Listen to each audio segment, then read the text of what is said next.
Hello, this is the final project presentation for DMS 259, Introduction to Media Analysis by Group 13, consisting of Adam Koenig, Andrew Laspesa, Alex Kontak, and Chris Kosick. For this presentation, we will be discussing the game's Pokemon Black version and Pokemon White version, also known as the 5th generation of Pokemon games.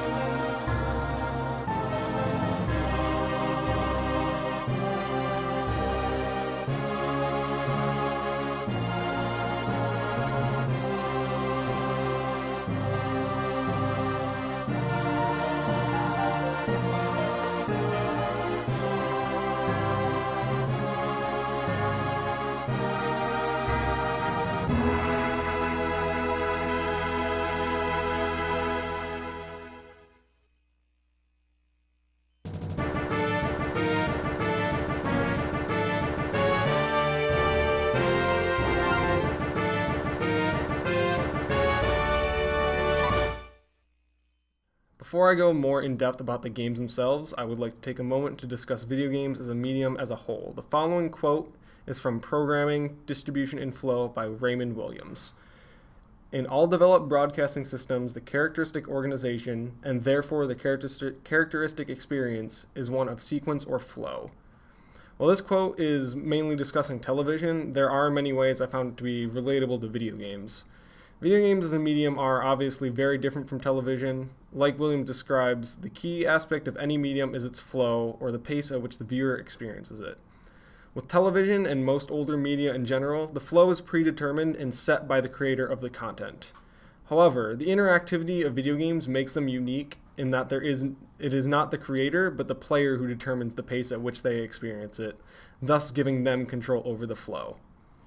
Another one of Williams' key points about television is the existence of interruptions, that the flow of a television program is affected by the existence of commercial breaks.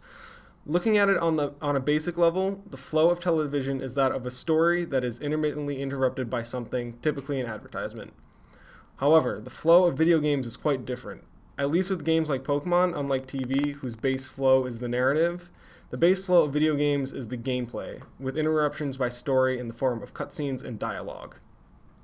Now that there is a basis for what video games are, let's discuss what Pokemon Black and White are as video games. Core Pokemon games are RPGs, or role-playing games, meaning that the player assumes the role of someone in the game's universe. The main premise of Pokemon, as I'm sure many people know, is to travel around the game's world or region collecting magical creatures to battle with and defeat the game's antagonists.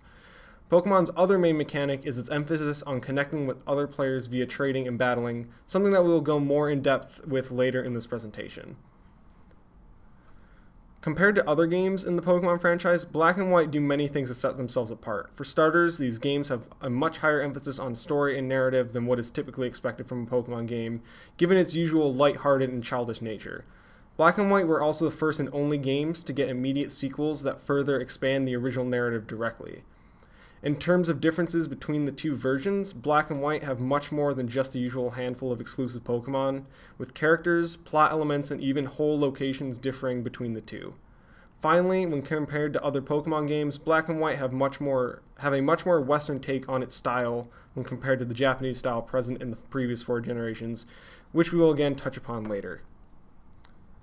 Now, when compared to other RPGs in general, Pokemon is also very unique based on 2 things. First is its previously mentioned emphasis on connectivity and interacting with other players, something not typically seen in a narrative-based single-player game. The other thing that sets Pokemon apart from other games is the way it is released. Since its inception, new core Pokemon games have always been released in pairs, like Black and White, Ruby Sapphire, Red Blue, with subtle differences between the two. Once again, this will come up later in the presentation. There were many new concepts to the franchise that were introduced in this generation of games. Like all past generations, Black and White introduces an all-new roster of Pokemon.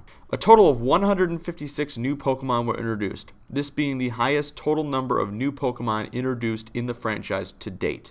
Different than most main series games, throughout the main story, players are only able to capture Pokemon new to these games. As a result, the game focuses exclusively on these new Pokemon, no longer able to rely on past fan-favorite Pokemon. Major advancements were done to the graphic styles of the games in this generation.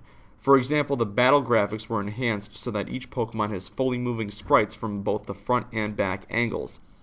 Move animations were given more detail, and a more dynamic camera system was introduced into the game's battling and overhead main worlds.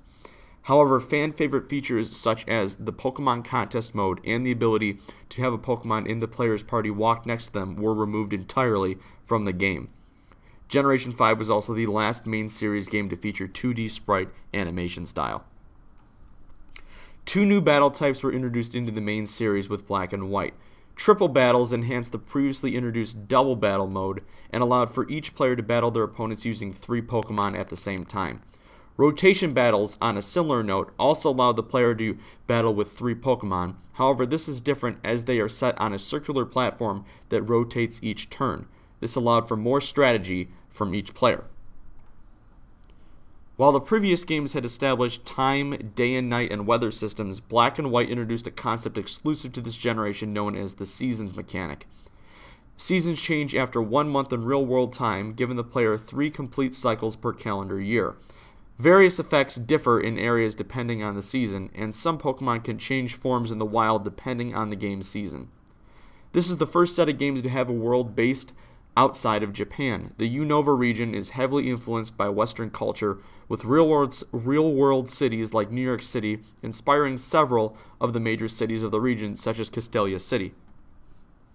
The game places an emphasis on the story as opposed to the prior game's focus on the battling and capturing aspects.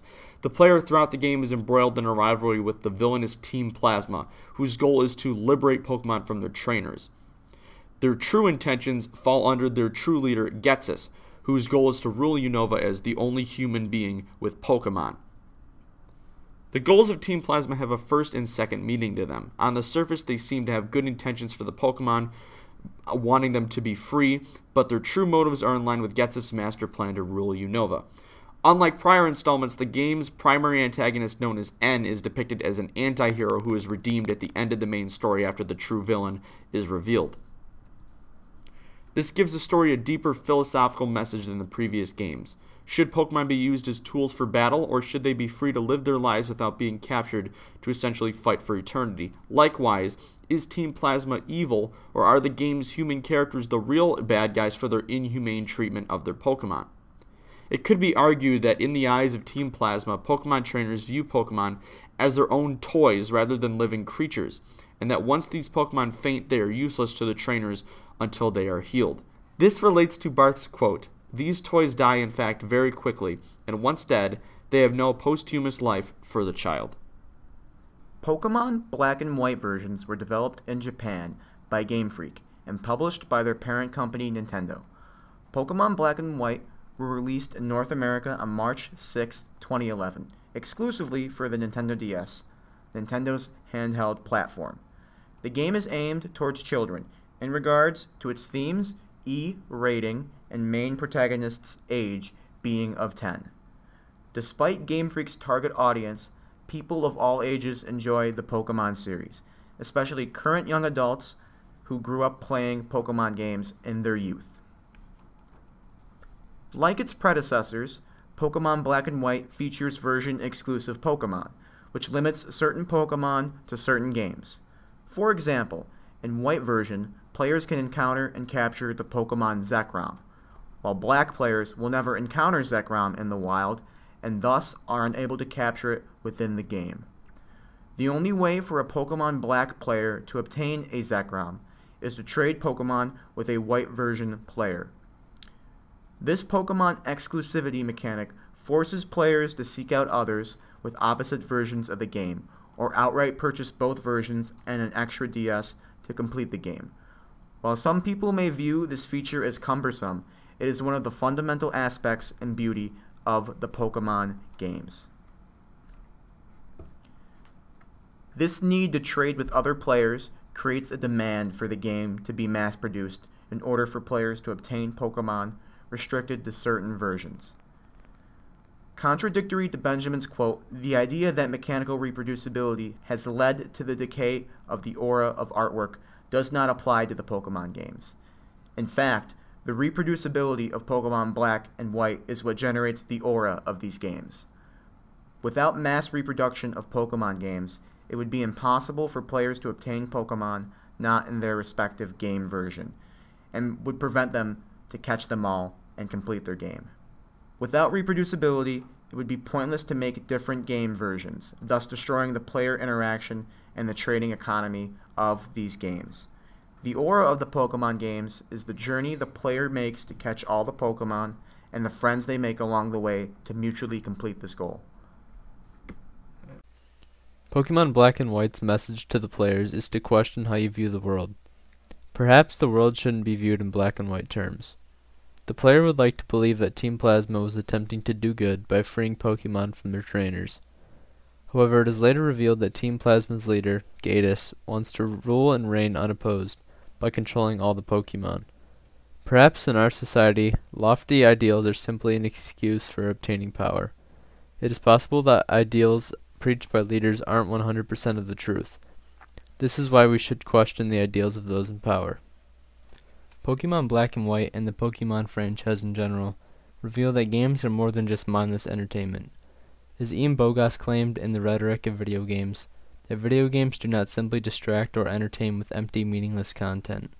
Rather, video games can make claims about the world. Video games make arguments through processes. Procedural rhetoric is the practice of effective persuasion and expression using processes. Playing games has become more than just a leisurely activity. Procedural rhetoric is the way players learn and understand the claims video games make about the world. Bogost also claims the kind of technology literacy that procedural rhetoric offers is becoming increasingly necessary for kids and adults alike. As more of our cultural attention moves from linear media like books and film to procedural, random access media like software and video games, we need to become better critics of the latter kind. Pokemon's role is to engage players with the game to find the deeper meanings that lie beneath the surface. Pokemon does this by encouraging players to connect with one another and work together to accomplish a common goal. While going through the process of playing Pokemon Black and White, the player will find out that not everything should be viewed in black and white terms. These ideas about society could very well be presented through other mediums such as film or television, but the way that they are interpreted could be completely different. It is the fact that by playing Pokemon, the player is learning through experience rather than being told.